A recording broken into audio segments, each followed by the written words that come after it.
Hey guys, it's Mauricio with you today on December the 8th, and today we're going to be viewing GBP AUD. So I want you guys to go ahead and look at the bigger time frame, which is daily time frame, where we are currently at and what we have taken out.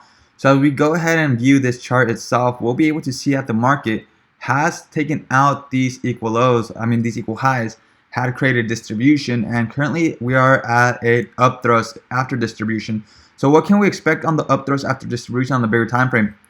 We can expect for the market to start rolling to the downside, okay? Especially because with the news that are coming up, I do anticipate this to continue going to the downside. Now going over to the lower time frame, like the H4 time frame, we can view the exact same schematic that was happening on the daily time frame. So what's the schematic? We can clearly see that the market has clearly created those equal highs. We had created that distribution phase.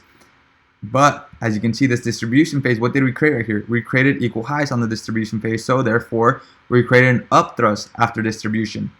Now in this up thrust after distribution, I am looking to identify potential selling opportunities within this range, anything that allows me to go ahead and understand if there's going to be anything that's going to potentially drop my market to the downside.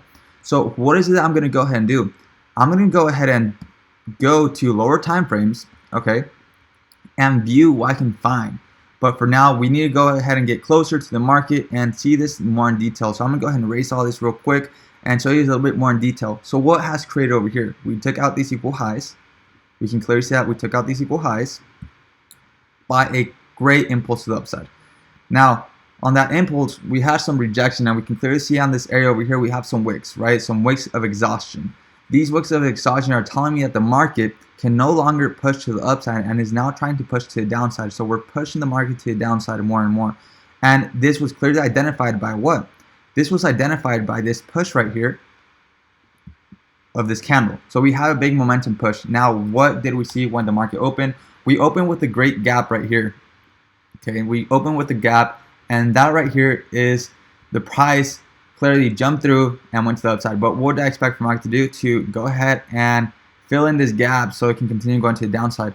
But before it fills in that gap, what do we need to see? We need to see that the market comes to an area of important relevance. So I'm gonna go to lower times like the H1 time frame and look at this right here.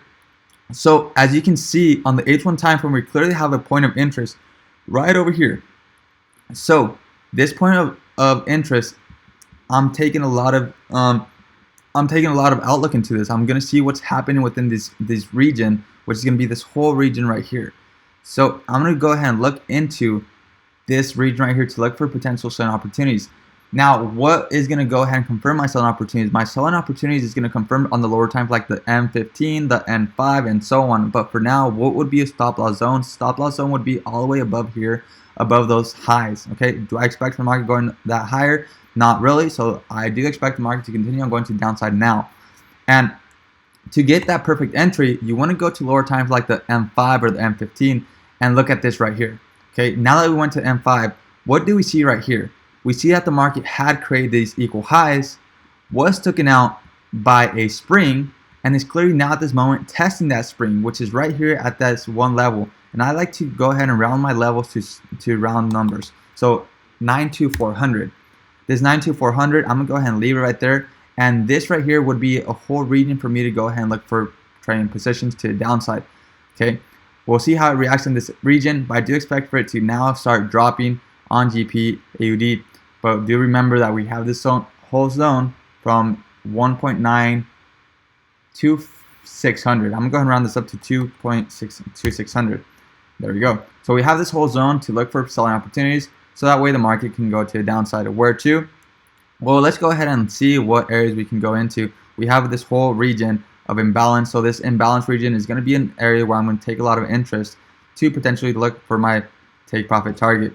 And this will lead me to a potential of about 192 pips, almost 200 pips.